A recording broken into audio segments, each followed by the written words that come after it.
Okay, it is 7 o'clock. Tuesday, May 2nd, 2023.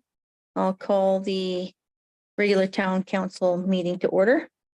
We'd like to take this opportunity to acknowledge the traditional territories of the Indigenous peoples of the Treaty 7 region and the Métis Nation of Alberta Region 3.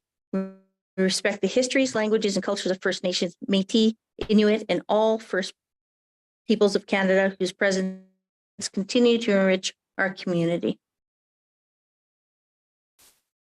Are there any changes to the agenda? If not, Councillor Vang, can I get a motion? I'll make the motion that the agenda for May 2nd, 2023 be accepted as prepared. All in favor? Aye. Motion carried.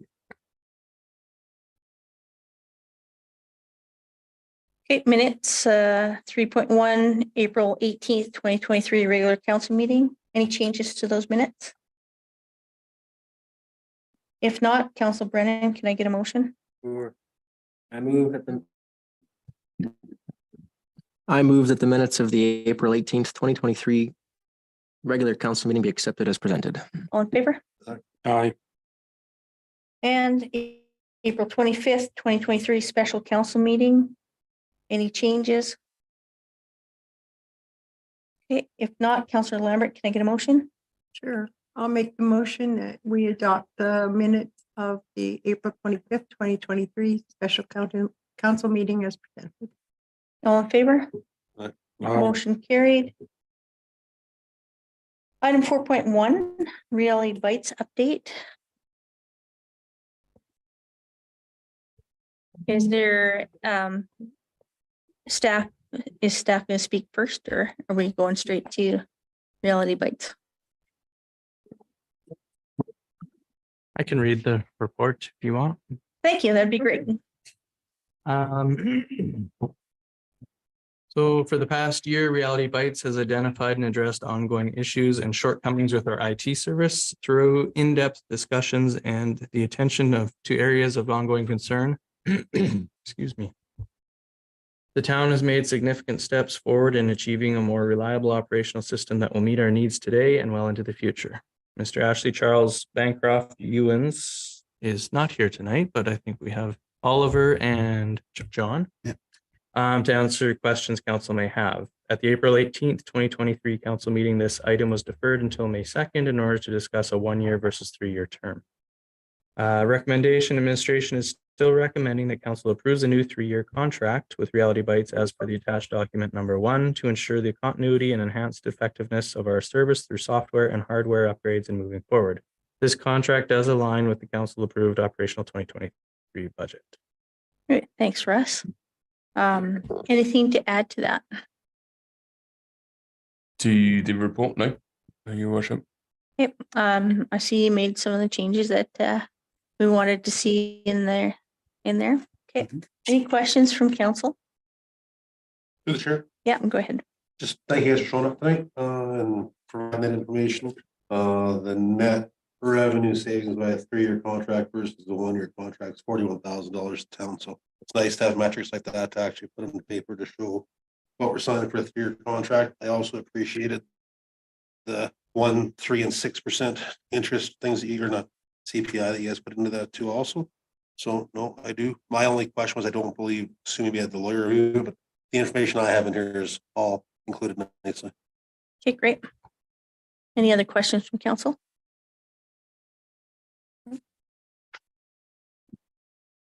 Councillor Knight, you want to make a motion? Sure. The motion that council approves a new 3-year contract, April 2023 to April 2026 with Reality Bites as prepared to ensure continuity and enhancement effectiveness of our service through software, hardware upgrades, and moving forward. Great, all in favor? Aye. Motion carried.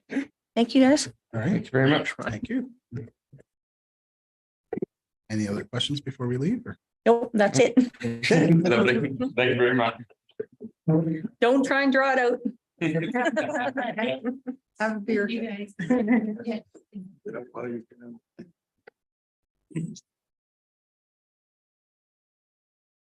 Okay, item 5, bylaws 5.1, Amber. Good evening, Mayor and Council. I'm here tonight to present the 2023-10 taxation bylaw for third reading. Nothing has changed since the first and second reading of the report and the bylaw. I'll just touch on some of the a few of the sections of my report. The MGA authorizes a municipality to pass annual property tax rate bylaw imposing property tax sufficient to raise the necessary revenue to pay requisitions, expenditures, and transfers as set out in the approved budget. The 2023 budget was approved with a 3.1% general tax increase and a non-residential rate split increase to 1.0. This rate split is aligned with the annual budget policy approved on April 18th, 2023. I'm also going to touch on a little bit on property assessment. As established by provincial legislation, the annual property assessments have been prepared based on property sales between June 30th, 2021 and July 1st, 2022. Combined property taxation and assessment notices will be mailed on May 18th, 2023. Assessors and administration will be available by phone or in person to discuss current assessments, comparable assessments, and other related concerns. And under communication, the town advertises the combined property taxation and assessment notice mailing through the Rocky View Weekly, town website, social media, and on town-owned billboards. Administration is also preparing an information insert to accompany tax notices. The combined property taxation and assessment notices will be mailed no later than May 18th and are due on June 30th. This due date does not apply to those on pre-authorized tax payment plans. Finally, administration recommends council give third reading to bylaw 2023-10, the taxation bylaw. Thank you, Amber. Questions for Amber? Okay, if there's no questions for Amber, Councillor Fox, can I get a motion? Yeah, I make the motion that bylaw 2023-09 being a bylaw to redesignate from, wrong one, sorry. Make the motion that the bylaw 2023-10 being the 2023 taxation bylaw be given third and final readings. Okay, all in favor? Aye. Motion carried. Thank you, Amber. Item 5.2, redesignation bylaw. Meryl. Thank you, Mayor Harris. Good evening, Council. So this application is for the East 35-28-1 west of the 5th Meridian and is for the land highlighted in red in the picture in the report. So an interested party has approached the town to develop the highlighted property. The land use redesignation applications allow for a zoning change. In this case, the existing land use is urban reserve, meaning that this zoning is to protect land for urban uses from premature subdivision and development, which may prejudice or compromise future urban development.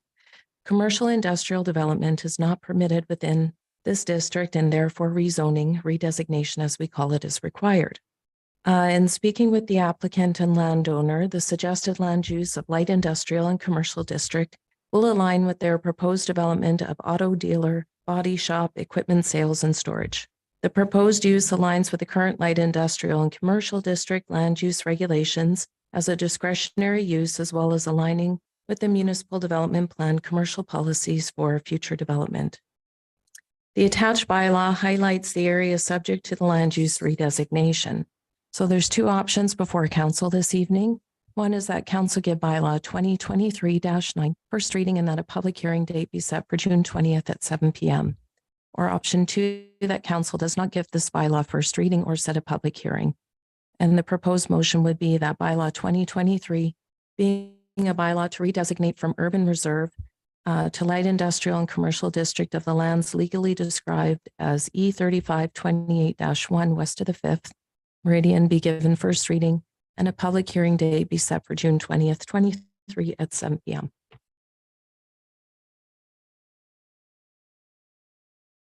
Okay, thanks, Meryl. Questions for Meryl? Through the chair. Counselor Gustafson.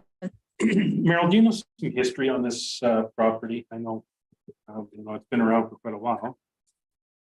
Do you know why it was changed to urban reserve? Was there a reason that it was, or was it always urban reserve? Because I wouldn't think it would have been because of what was there before. So could you comment on that? So for as long as I can remember, it's been zoned as urban reserve, but through previous years' annexation, it was prior to the annexation, it was in the county. And back in the day, way back in the day, it was an Alberta transportation property where they had their highway maintenance crews and their equipment and their salt storage, everything was there. Since that time, it has been annexed into the town boundary, and whenever land is annexed into the town boundary, it has an urban reserve designation. And so therefore we have to go through this process to rezone it. Currently it's privately owned, and I know that the landowner is very motivated to work with these individuals to get some development started. Okay, thank you. You're welcome. Any other questions for Meryl? Through the chair.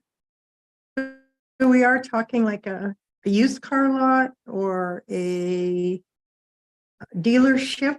It will be an auto dealer, body shop, equipment sales and storage. We're not talking a salvage yard, a scrap No. yard for No, the derelict cars? no, the definition is specific for that. Okay. Yeah. And when the public hearing comes before council and we present our report, we should have building renditions and more detail to present. Thank you. You're welcome. Excellent. Anything else? Okay, Counselor Gustafson, can I get a motion? Absolutely, Mayor. Through the chair, I'd like to move that bylaw 2023-09 being a bylaw to redesignate from urban reserve to L-1 light industrial commercial districts of the lands legally described as E3528 1 west of the 5th meridian be given first reading and a public hearing date set for June the 20th, 2023 at 7 p.m. Thank you. Excellent. All in favor? Aye. Motion carried. Item 6.2. One. Sorry. Item 6.1, section 347 request tax roll. Thank you. Thank you very much. So a request for council to consider an adjustment to property tax levies and penalties owing under section 347 of the Municipal Government Act. Council has the sole authority to grant such requests if council considers it equitable to do so. Some of the background on this particular account: your ownership of the designated manufactured home associated with tax roll 269109 changed in March 2022. At this time, the new owner presented the town with a bill of sale, and upon inspection, it was determined the previous owner information and the town's records did not match that on the bill of sale. Through further review of the file, it was noted that in 2018, the town processed a change of ownership for the property without sufficient backup documentation.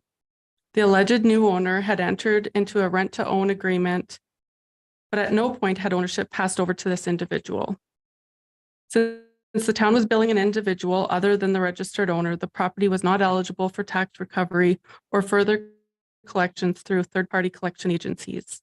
All attempts of collection have been exhausted with both the rent-to-own tenant as well as the previous owner. The circumstances surrounding this property tax account were the catalyst for administration to update several processes in 2022, as well as rewriting the water and wastewater bylaw in 2022. Since then, all changes of ownership for designated manufactured homes require proof of sale documentation, such as the bill of sale, and new owners are required to complete a manufactured home tax form. The outstanding balance on the tax roll 269109 is $1,086.99, and I have it broken down as in the table below. Taxes and penalties associated with 2019, pardon me, are $351.72. Taxes and penalties associated with 2020 are $334.31. And in 2021, it was $400.96. So that gives you the total of $1,086.99. The current owner who took possession in March 22 has paid the 2022 property taxes and associated penalties for the 2022 taxation year and has been exceptionally cooperative with administration. So I prepared 3 options. Option 1 is that council may choose to cancel all of the property tax arrears on tax roll 269109 for a total of $1,086.99 if it considers it equitable to do so. Option 2, council may choose to cancel a portion of the property tax arrears on tax roll 269109 if it chooses it equitable to do so, considers it equitable. And option 3, council may choose to reaffirm the amount owing and suggest the taxpayer enter a payment arrangement not to exceed 36 months. Do you have any questions? I'm just curious. Yeah, go ahead. No, you go ahead. Okay. It might take a little bit longer. Sure. Can we definitively say that this is, it was the town's mistake? At the time, yes, the property tax roll was put into the name of someone who did not own the property. Okay. So what you're saying is it's really not this owner's fault? This new owner did not incur these charges. Right. It was the owner who sold it to them. Yes. However, that person was not being billed. It was Right. a third party who had a rent to own agreement that, didn't materialize. Right. Okay. Thank you. Councillor Gustafson, go ahead. Amber, I'm hoping this is just an isolated one because. Absolutely it is. And I know that some of these things that have triggered other events which have really cleaned up our tax roll stuff. Absolutely. Yeah. So, which is great. And yeah, what I read is, my assumption is correct. And what you said is it was really somebody else, like it was the town's fault, at fault. So. Basically, there is other processes when you purchase property. Generally, you would pull a tax certificate to verify whether, but some of these sales are, especially if a designated manufactured home, don't necessarily follow the traditional sequence of events for, the exchange of property. So it's a little unique and I would say isolated. This is one of those, the rocks that were uncovered in 2022 that a lot of, changes have, like I said in the report, catalyst to a lot of positive change, strengthening of processes. Okay. Thank you, Amber. Okay. Any further questions? Okay. If there are none, can I get a motion, Councillor Lambert? I'll make the motion that we choose option 1. And as for the most part, it was probably the town's fault. I mean, the first owner before the alleged owner, if he wasn't getting tax notices, should have called the town looking for his tax notice and buy. Seeing as how we really can't go back on him and it's not the current owner's fault, I think. So I'll make the motion that council may choose to cancel all of property tax on tax roll number 269109 in the amount of $1,086.99. Okay, all in favor? Aye. Motion carried. Thank you, Amber. Item 6.2, illumination Highway 574. Thank you, Mayor Harris. As council may remember, in 2022, we started working with Fortis to get a plan outlined on costing and placement of illumination along Highway 574. At that time, when we initiated discussions with Alberta Transportation, we learned that they supported the installation of street lighting. There was no funding available. However, on March 7th, Mayor Harrison's staff met with the Minister of Transportation and Economic Corridors, the Honorable Devon Dreeshen, to discuss this matter regarding the need for their contribution to a much-needed illumination within the provincial corridor. In March, again, we did learn that funding for illumination was very minimal. However, last week on the 24th of April, we were advised and pleased to hear that Alberta Transportation or Transportation and Economic Corridors will be contributing $65,150.59, leaving the equivalent for the town to be funded by the town. In speaking with the finance department, funding for the remainder will be provided through the operational budget. So this evening, we are requesting a motion that council authorize staff to execute the customer acceptance to proceed document and estimate print in order with Fortis Alberta to start construction of the illumination on Highway 574 once the customer distribution contribution has been received. Thanks, Meryl. Questions from Meryl?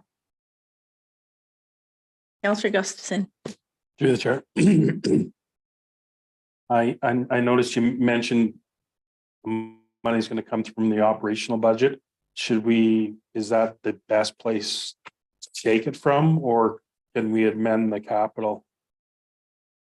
So we have had discussions about the operational budget, and because it's been set, we are looking to claw back in some areas and to find the funding and still remain within budget.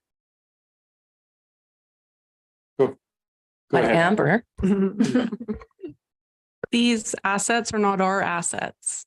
Okay, Fortis it owns those traffic lights or those light posts, whatever.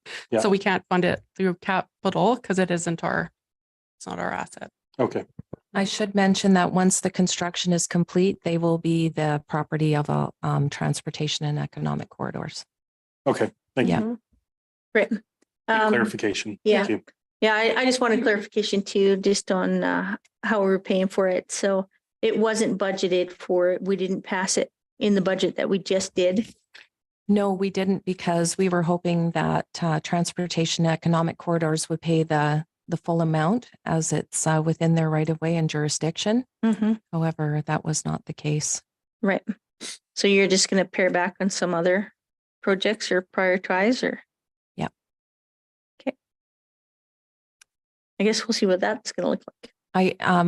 I should mention, just as an update, we did receive on Friday late afternoon an agreement with Alberta Transportation for the town to enter into. We can defer it to Fortis, so Fortis works directly with Alberta Transportation.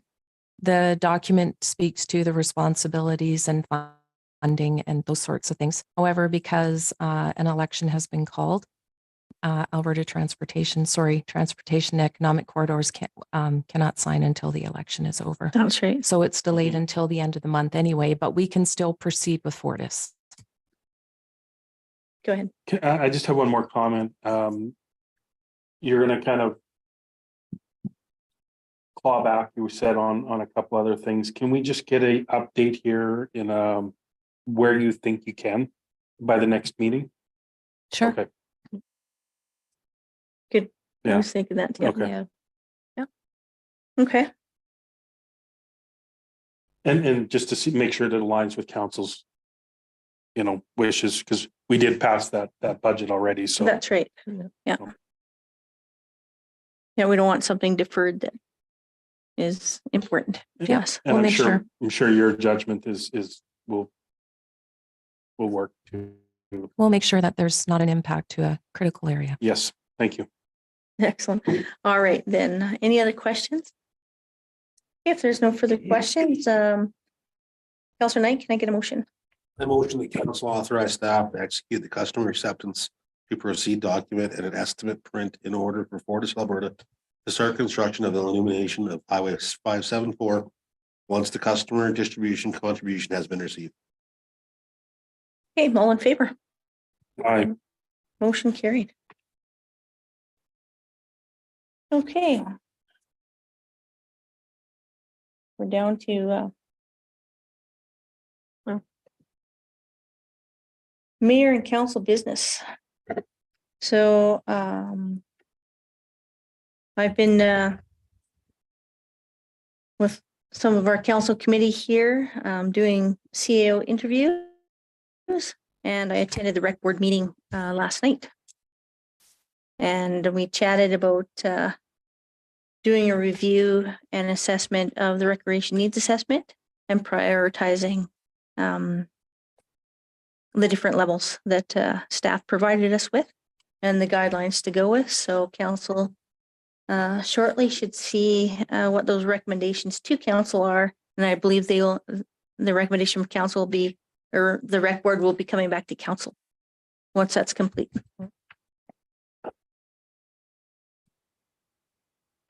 Deputy Mayor Fox. I can make mine short. CAO interviews as well, and I also attended the rec board meeting last night. Okay, Councillor Brennan. Saturday, I attended the Marigold meeting, Marigold Library meeting, elections and appointments to committees. We went over an audit report and a plan of service and a value of your investment. Overall, looking pretty good. Excellent. Was there any information that we needed to forward on to administration? Nothing crazy, but I would like to send this value of your investment to council and staff. Excellent. Thank you. Councillor Gustafson.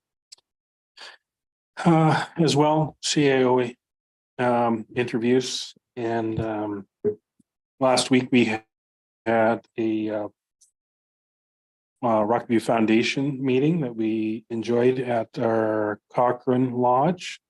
It was great there. We're working on some rebranding to include affordable housing as well. And just got an update this morning that our past chair, which I briefly got to know, Al Hennesett, passed away last night. So our thoughts go out to him, his family, and he was a great chair for the Rockview Foundation, and sad to see him go. Okay, thank you. Councillor Knight. Just got to report the meetings for the CEOs that we've been having for interviews. That's all. Okay, Councillor Lambert. Nothing further to report. Councillor Vang. I have nothing to report either. Okay, thank you.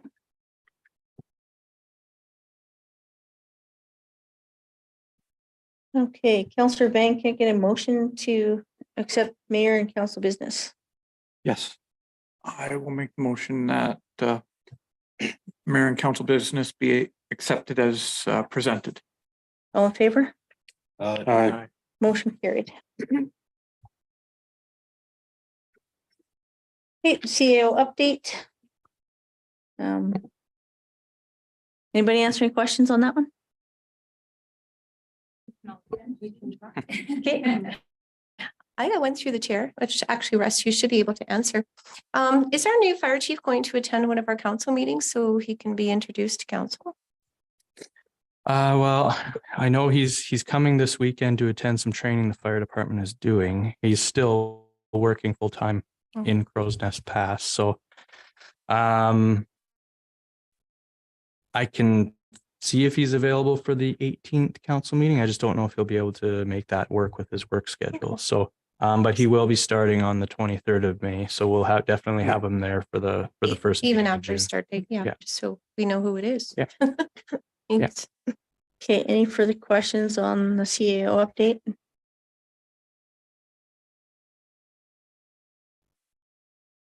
No? Okay. Councilor Brennan. Can I get a motion, please? Very good. I move that the chief administrative officer verbal update be accepted as presented. Okay, we're just gonna scratch the verbal from there Thank you. as it was written. Thank you. Okay. All in favor? Aye. Motion carried. Okay. Item 8.2, department director updates. And we have a couple. Meryl, I think you're up first. Sure. Thank you, Mayor Harris. So building permits for new home construction for the month of April, we received 9, so we have a total of 14 for this year. Development permit has been submitted for construction of an industrial shop located at 705 McCool Street. The shop proposed is for the use of a concrete forming company. That started circulation this week. As you know, we've been working with Dream Developments and their area structure plan amendment. We have a meeting scheduled for May 3rd, which is tomorrow, with Urban Systems, Dream Developments, as well as MPE to discuss the first draft and review the comments that Urban Systems and the town has provided thus far. Mountain View Regional Water Services Commission Water Supply Agreement. Following a meeting with the commission in January, staff have received the final draft of the water supply agreement for execution the week of April 24th. As a precautionary measure, we have forwarded the agreement to legal counsel for their review. It is anticipated that the agreement will be before council at the May 16, 2023 council meeting for their consideration. I'll drop down to water and wastewater. The golf course, Joe and Matt have worked to get the sewer line unthawed for the golf course completed. This is regular annual scheduled work following the golf club shutting down for the season. So the golf course now has a sanitary service. During a regular maintenance inspections, a very small pin-sized leak has been discovered on the stainless steel distribution pipe at the town water plant. This is the pipe that supplies the town with water. Joe is working with Alberta Environment and the town's engineers for repair options. This is not a critical situation, and I want to update council. It has since been fixed. It was a very easy fix. It was a certified product approved by Alberta Environment. It's called Belzona 1111, and it's a 2-part repair epoxy composite for metal repair and resurfacing. So it has been completed. It was a total cost of $483. Thanks, Meryl. You're welcome. Okay, questions for Meryl? Meryl, nothing on your report. Can you give us an anticipated timeline to bring back any of the downtown issues? Yes. So I do have an update for council on the downtown revitalization project. I have been waiting until the final audit was completed because I really wanted to understand where we were as far as contingencies. And I plan to provide a full report to council at the next council meeting. Excellent. Thank you. You're welcome. Russ. Thank you, Mayor Harris. Evening, council.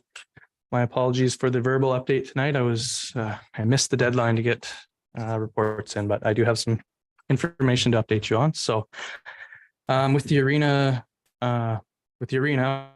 we have a couple updates. The asbestos abatement and removal of the block wall on the west side of the plant room has been completed. A temporary wall has been constructed and will remain in place until the new plant is installed. So if you see the wood on the outside of there, that's what that is. That's to allow access to remove the old plant and to bring the new plant in. So now the room is now ready for Simcoe to start removing the old plant, which we were told that they should begin toward the end of this week. So anywhere from tomorrow to Friday. They did have one other project they're trying to finish up beforehand, so they may be a little bit delayed there. Once the old plant is removed, we will start working on painting the floor and constructing the vestibule. There's a photo that I put on your desks in front of you. If you haven't seen it, the 4-H Helping Hands Multi-Club installed new storage cages in the northeast corner of the arena as their project for this year, and they did a phenomenal job. Looks really good. It was done at no cost to the town and will be used by the minor hockey and skating groups to store their items. So I just wanted to say a big thank you to the 4-H group for their hard work, and congratulations on a job well done. Another job well done for the town. So that's as Mayor Harris and I were talking before, that's the 3rd project they've done in the last 3 years for us. So very much appreciated.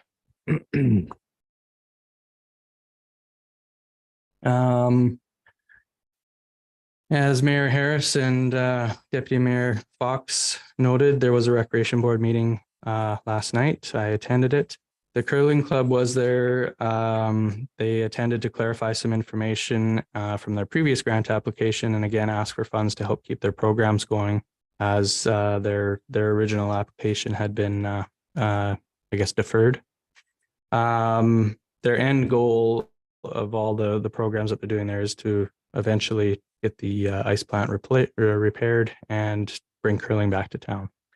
They have been running a dart league and renting the facility out to other local groups, which include minor ball, slow pitch, soccer, yoga. And although it's small, they have started to make some profit there over the 3 months that they've been working. So, you know, they're doing well. They have a lot of work to do, but they are an enthusiastic group who are focused on making the club and facility viable again.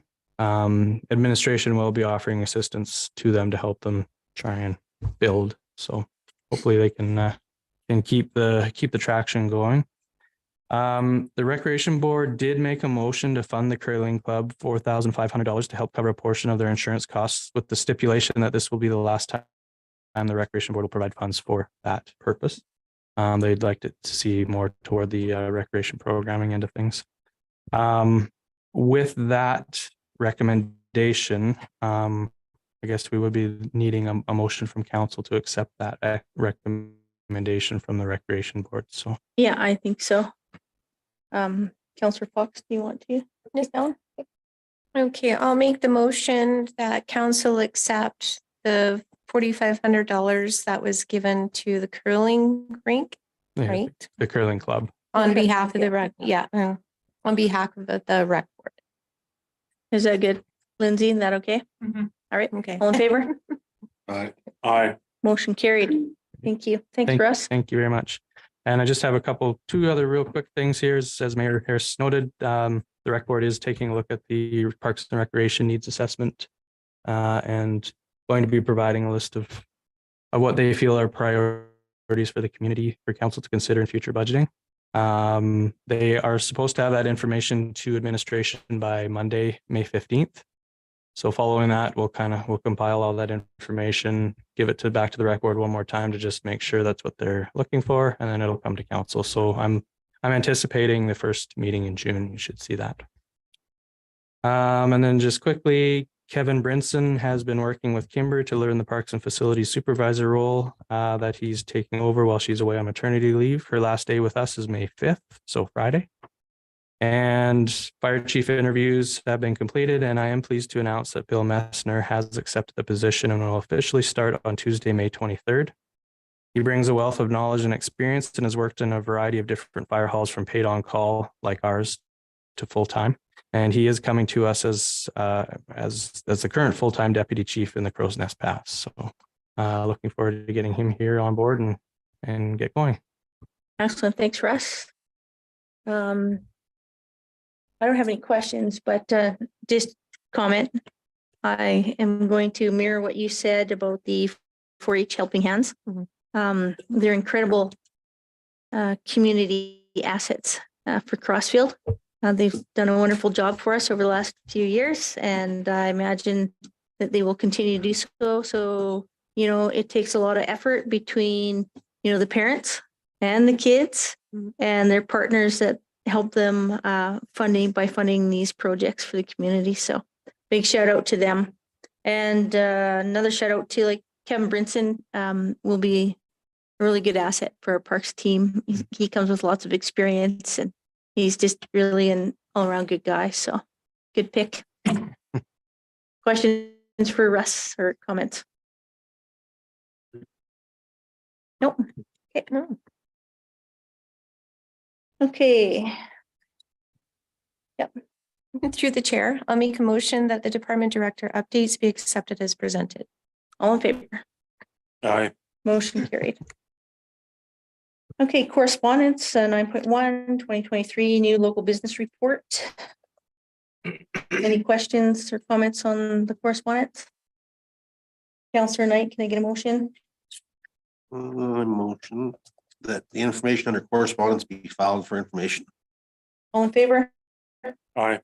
Motion carried. Upcoming events. We got a few today. June sixth, parent and top play group, 10:30 to 11:30 or 11:45 at the Crossfield Community Center. May 4th, Mom and Me Paint Night through FCSS, 6 to 8 at Crossfield Community Center. May 8th, senior swim trip to Didsbury Pool.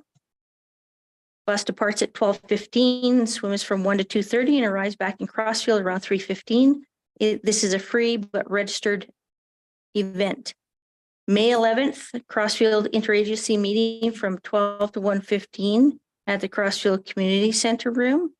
May 12th, Crime Prevention for Seniors Speaker Series from 1 to 2:30 at the Crossfield Golden Key Club with Speaker Jerome LaFleur, our RCMP member. It's also a free and no registration required. May 18th, Crossfield Seniors Excursion Trip to Rosebud Theater. Bus departs at the lodge at 9:30 and then departs the community center at 9:45. Arrive back in Crossfield around 5:15. Trip is $10 and trip is full with a wait list. June 5th, senior swim trip to the Didsbury Pool. Bus departs Crossfield Community Center at 12:15. Swim is from 1 to 2:30. Arrive back at Crossfield 3:15. This is free, but you need to register. June 9th, Town of Crossfield Pete Night Days Pancake Breakfast. June 12th, Seniors Painting Day from 1:30 to 3:30 at the Crossfield Golden Key Club. This is a free, but registration is required. June 16th, double feature drive-in movie at the rodeo grounds. Lots going on. Lots going on. Yeah. The seniors events are through the New Horizon for Seniors grant we received from the federal government. All right, Councilor Van, can I get a motion to adjourn? Yes, I'll make the motion to adjourn at 7:32 PM. Excellent, thank you.